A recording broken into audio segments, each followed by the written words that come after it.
Welcome back maths marathon. Maths के marathon में आपका एक बार फिर से स्वागत है। बैंक, एसएससी, रेलवे, सीजीएल या कॉम्पिटिटिव लेवल के किसी भी एग्जाम के लिए जो आपके लिए रामबाण साबित होने वाला है, आइए हम उससे मुखाबित करते हैं।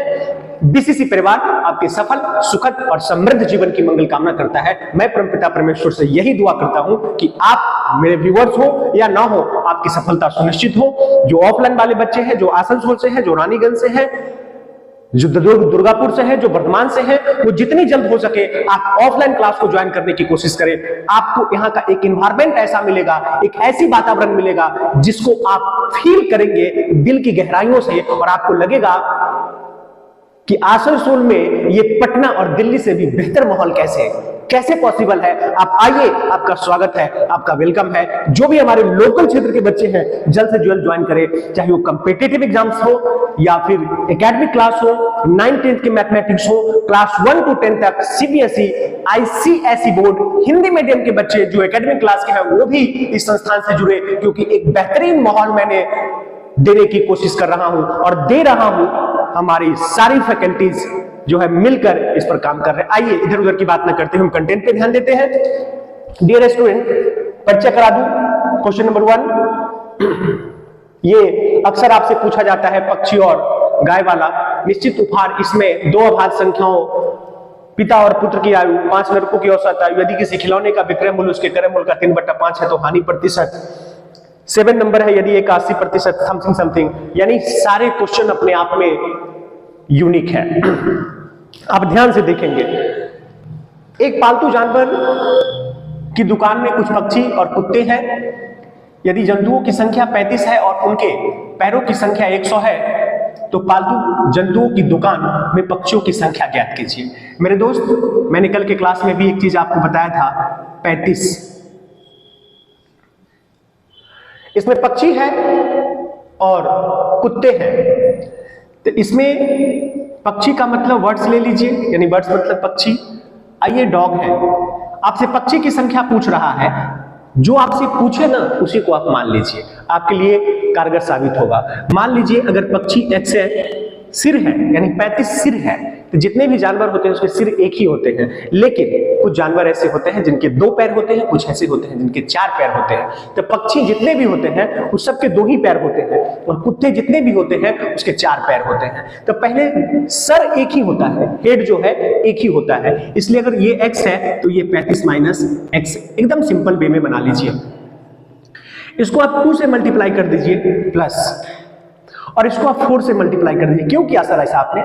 ऐसा इसलिए किया क्योंकि कहा कि अगर 5 ठो पक्षी है तो उसके 10 पैर होंगे, यानी 2 से गुना कर दिया। अगर 10 तो कुत्ते हैं तो उसको 4 से गुना कर दिया, 40 हो गए। यानी ये किसका है? कुत्तों की संख्या है और ये पक्षियों की संख्या है। तो 2 से गुना किए तो ये पक्षी का पैर मिल गया, और इसको 4 से गुना किए तो ये कुत्ते का पैर मिल गया, और सारे पैर मिल करके हो जाते हैं 100। जब इंप्लाइज करेगा तो एक लाइन में बनेगा। आप देखिए यहाँ 2x है और यहाँ 4 से -2x के -4x हो जाएगा, यानी -4x में से अगर 2x घटेगा तो -2x हो जाएगा। जरा ध्यान दीजिएगा, क्या हो जाएगा? -2x हो जाएगा। डायरेक्ट बनाना सीखिए।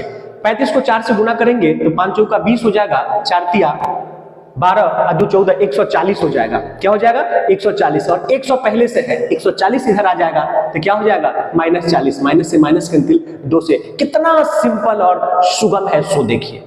अगर पक्षी की संख्या पूछा तो 20 हो गया, और अगर कुत्ते की ही संख्या पूछता तो 35 में से 20 को घटा देते तो कुत्ता की संख्या आ जाता। मतलब कहने का सेंस है कि एक क्वेश्चन से एक क्वेश्चन का जन्म हो रहा है। इसकी जानकारी आप रखिएगा और कॉपी और कलम के साथ बैठिएगा। डियर स्टूडेंट्स, क्वेश्चन नंबर 2 देखिएगा। ये कितना यूनिक क्वेश्चन है, बहुत कम बच्चे इसको ऐसे क्वेश्चन को बनाते हैं।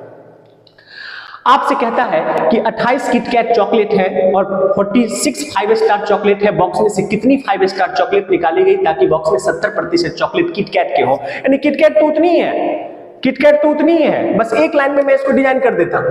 किटकैट तो उतनी ही है, 28 है, लेकिन ये 70% है। निकालने के बाद किटकैट कितना प्रतिशत है? 70% है, यानी सब में। तो किसको निकाले हैं? किटकैट में से निकाले हैं, माफ कीजिएगा 5 स्टार में से निकाले हैं आप, यानी 46 5 स्टार है। तो मान लीजिए इस 46 में से मैंने x निकाल लिया, मैंने x को बाहर कर दिया। तो वही आपसे पूछ रहा है कि 5 स्टार चॉकलेट निकालेगी ताकि बॉक्स में इतना चॉकलेट है, बॉक्स में से कितनी 5 स्टार, यानी एक्स निकाल लिया गया, 5 स्टार निकल गया। वो निकलने के बाद फिर बचा, फिर तो 5 स्टार और बचा ना, प्लस अब क्या कर देंगे, 28 कर देंगे। कौन सा 28? 28। यही तो 70% है मेरे दोस्त, कितना सिंपल। निकालने के बाद टोटल का 70% कितना हो जाएगा, 28 आ गया। अब एक लाइन में इसको आप बना सकते हैं, एक जीरो से एक जीरो काट दीजिए, 7 से 7 चौको 28। देखिए कितना सिंपल, क्रॉस मल्टीप्लीकेशन कर देंगे तो ये 40 हो जाएगा। जरा ध्यान दीजिएगा, ये 40 हो जाएगा, ये 46 माइनस एक्स है, अब प्लस 28 है। डियर स्टूडेंट, जब इस एक्स को इधर लाएंगे तो ये प्लस बन जाएगा, और जब ये प्लस बन जाएगा तो इसको जब आप जोड़ेंगे 8 और 6, 14 का 4, 4 और 2 6 और 1 7, माइनस 40 कर दीजिए, घटा दीजिए, 4 का 4, 7 में से 3 गया 4। कितना सिंपल। जरा ध्यान दीजिएगा इस क्वेश्चन को, कितना अच्छा क्वेश्चन है। यानी 5 स्टार में से चॉकलेट निकाला गया, तो 46 में से मैंने एक्स को निकाल लिया। एक्स पे बनाइएगा, दूसरा कोई ऑप्शन काम नहीं करेगा। तो मैंने कितना चॉकलेट निकाल लिया, मैंने एक्स चॉकलेट निकाल लिया। लेकिन 28 किटकैट तो ऐसे ही पड़ा हुआ है, मैंने प्लस 28 भी जोड़ दिया। मतलब टोटल का जब निकालने के बाद टोटल का 70%, टोटल का 70% क्या है, किटकैट है। टोटल का 70% क्या है, किटकैट है। यानी टोटल का 70% क्या है, किटकैट है। X equal to answer. कितनी चॉकलेट निकाली गई, 34 चॉकलेट निकाली गई। डियर स्टूडेंट, जरा 3 नंबर क्वेश्चन को देखिएगा बारीकी से। कहता है कि 2 अभाज्य संख्या एक्स और वाई। अभाज्य का मतलब पहले समझ लीजिए, अभाज्य मतलब क्या होता है, जिसको हम इंग्लिश में प्राइम नंबर कहते हैं। अभाज्य का मतलब होता है दुनिया की वो सी कोई भी संख्या जो खुद से कटे और 1 से कटे, अभाज्य कहा जाता है। The number that is divisible by 1 and itself, the number that is divisible by 1 and itself, the number that is divisible by 1 and itself, that is called prime number. The number that is divisible by 1 and itself, that is called prime number. दुनिया की वैसी कोई भी संख्या जो 1 और खुद से कटे, उसे हम अभाज्य संख्या कहते हैं। और यहां पर एक कंडीशन दे दिया है, 2 अभाज्य संख्याएं एक्स और Y. X greater than Y का लघुत्तम समावर्तक कितना है, तो 5 है। बड़ी बारीकी से इस क्वेश्चन को देखिएगा। सबसे पहले मैं यहां पे 6 6 7 लेता हूं, 6 6 7 लेता हूं। बड़ी विचित्र सी समस्या है साहब। अभाज्य संख्या का एलसीएम हमेशा, 2 अभाज्य संख्या का एलसीएम हमेशा उसका गुणनफल होता है। 3 5 क्या है, अभाज्य संख्या है, इसका एलसीएम कितना होगा, 15। 5 और 7 क्या है, 2 अभाज्य संख्या है, इसका एलसीएम कितना होगा, 35। यानी दुनिया की कोई भी 2 अभाज्य संख्या, दुनिया की कोई भी 2 अभाज्य संख्या अगर है तो उसका एलसीएम हमेशा उन दोनों को गुना करने से प्राप्त होता है। दुनिया की कोई भी 2 संख्या जो अभाज्य है, दुनिया की कोई भी 2 संख्या जो अभाज्य है, उनका अगर हम एलसीएम निकालते हैं तो उसको हम दोनों को मल्टीप्लाई कर देते हैं, यही आपका रिजल्ट हो जाता है। लेकिन 6 6 7 में अब 2 नंबर में कहां से लाऊं, यानी कहीं ना कहीं 2 नंबर चाहिए। 2 अभाज्य संख्या की बात हो रही है तो 2 अभाज्य संख्या चाहिए जिसको गुना करने पर एलसीएम मिल जाए। तो कैसे पकड़े सर, आप सीधे 20 और 20 को लीजिए तो 400 हो गया ना। यानी कहीं ना कहीं 20 के बाद हमको पकड़ना है, मुझे यहां 7 लाना है। एक 23 को ले लीजिए और एक 29 को ले लीजिए। क्यों 20 पे ही चले गए, क्योंकि 20 20 ही ले लीजिए ना, 400। तो ये 400 से अधिक है ना, थोड़ा आगे बढ़ जाइए, 21 22 ले लीजिए, नहीं होगा। 22 23 ले लीजिए, नहीं होगा। 23 29 ले लीजिए, हो जाएगा। आप 9 3 जा 27 देख लीजिए, मिल जाएगा। मल्टीप्लाई करके आप देख सकते हैं।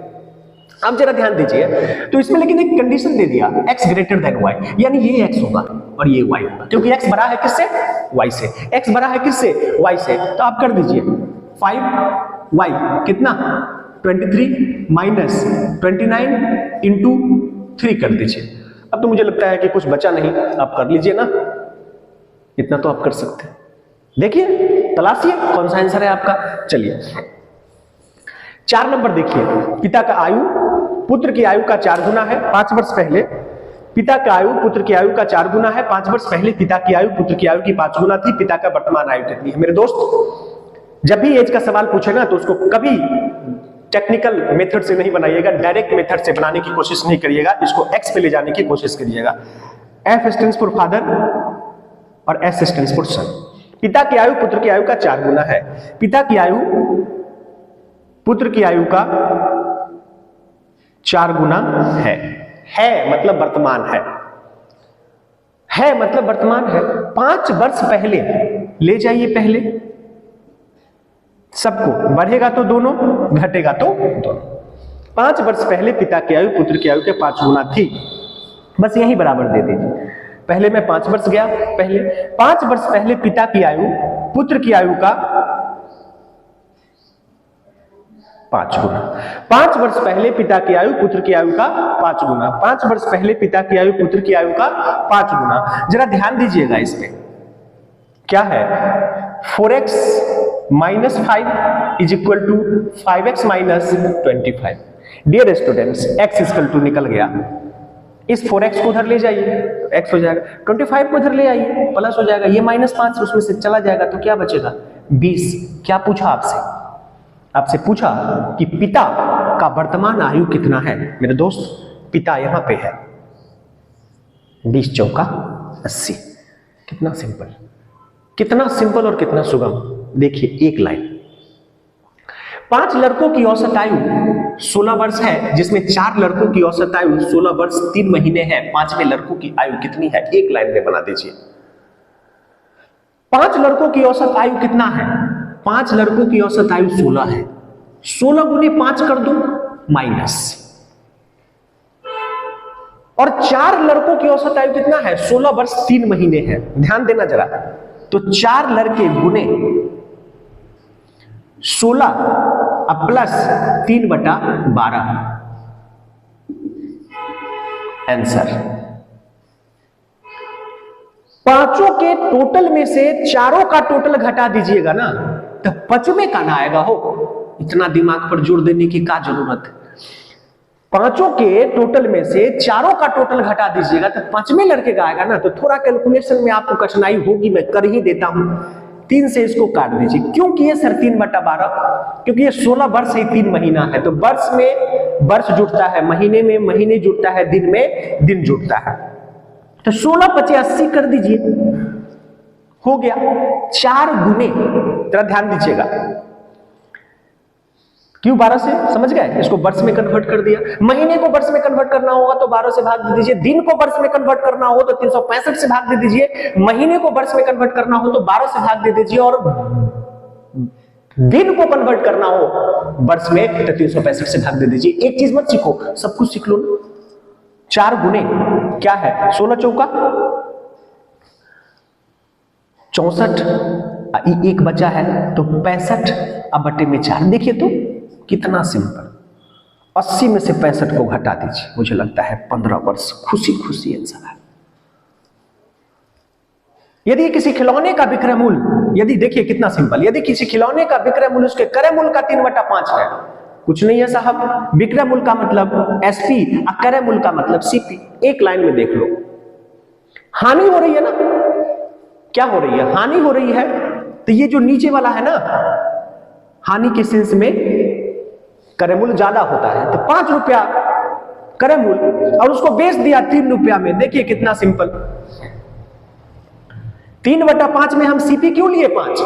अगर यही लाभ प्रतिशत पूछता ना, डाटा बदल जाता। 2 बात सीखिए, अगर लाभ प्रतिशत पूछता तो आपका विक्रय मूल्य 5 हो जाता, क्योंकि हम ज्यादा में बेचकर, कम में खरीद कर ज्यादा में बेचते हैं तो लाभ होता है। अगर यहां लाभ प्रतिशत होता तो ये 5 रुपया 80 बन जाता। एक चीज मत सीखो, सब कुछ सीखो। लेकिन यहां हानि प्रतिशत की बात है तो क्रय मूल्य ज्यादा होगा, इसलिए 5 रुपया आपका क्रय मूल्य हो गया। और खरीदा था उसको कितना में? सॉरी, बेचा था उसको 3 रुपया में, लेकिन खरीदा था 5 रुपया में, तो हानि होगी 2 रुपया की हानि। हानि गुने 100 और क्रय मूल्य कितना? 5। 5 दूना 10, 20 दूना 40% बिना कलम चलाए। फिर से ध्यान रखना, अगर हानि प्रतिशत पूछा तो सीपी 5 हुआ, क्योंकि ज्यादा में खरीदा गया, कम में बेचा गया, इसलिए। लेकिन यह लाभ प्रतिशत यहां पूछ देता तब आपका एसपी 5 रुपया हो जाता। एक सवाल हुआ या 2 हुआ? आप दिमाग पर जोर देकर के देखिए और कॉपी और कलम के साथ बैठिएगा, नोट करते जाइएगा। एक सवाल नहीं है ये, 6 बना तो एक और बन गया इससे।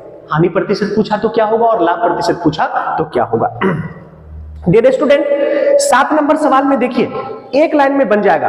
कहता है a का 80% बराबर b है, यानी दिया हुआ है a का 80% बराबर कितना है? b का, माफ कीजिएगा, हमको यहां लिखने की भी जरूरत नहीं है, परसेंटेज से परसेंटेज डिलीट कर दीजिए। b का b बराबर a का x यहां नहीं कर सकते आप, 1 0 से 1 0 डिलीट कर दीजिए। एक जीरो से एक जीरो डिलीट कर दीजिए। अब आपसे कह रहा है कि ए गुने में 8 बराबर बी गुने में 5। ये वैल्यू किसका है? ए का। और ये वैल्यू किसका है?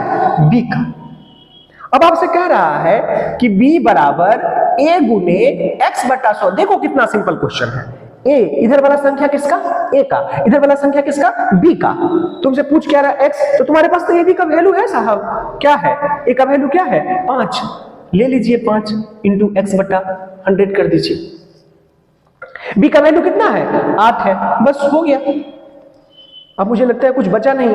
5 से इसको जब काट दीजिएगा तो 5 दूना 10, 20 बार में x इक्वल टू 20 अठे 160, यानी आपका आंसर हो गया 160। यदि आपको मेरा वीडियो पसंद आए, कंटेंट पसंद आए, तो मैं आपसे करबद्ध निवेदन करता हूं कि इस मिशन में आप मेरा साथ दें, ताकि आपका एनर्जी, आपका प्यार और आपका सम्मान अगर मुझे मिलता रहा तो मैं दावे के साथ कह सकता हूं मैं अपनी कंसिस्टेंसी को भी मेंटेन करूंगा। आप जबरदस्ती प्यार नहीं दे मुझे, लेकिन जो कंटेंट मैं आपको देता हूं वो वाकई फ्रूटफुल होगा आपके लिए। कॉपी और कलम के साथ बैठिएगा और मैथ मैराथन में फिर एक वीडियो आपके लिए छोड़कर जाता हूं। मिलता हूं नेक्स्ट मैथ्स के मैराथन में, जो आपके लिए काफी फ्रूटफुल साबित होगा। चाहे वो बैंक के बच्चे हो, एसएससी के हो, रेलवे के हो, चाहे किसी भी लेवल के बच्चे हो, उनके लिए ये रामबाण साबित होने वाला है। एक बार दिल की गहराइयों से मैं आपके सफल जीवन की मंगल कामना करता हूं। मिलता हूं इसे जोश और जुनून के साथ नेक्स्ट वीडियो में। यदि आपको मेरा कंटेंट पसंद आए तो एक बार कमेंट करने की कोशिश करेंगे और हमारी शुभकामनाएं आपके साथ है। That's all.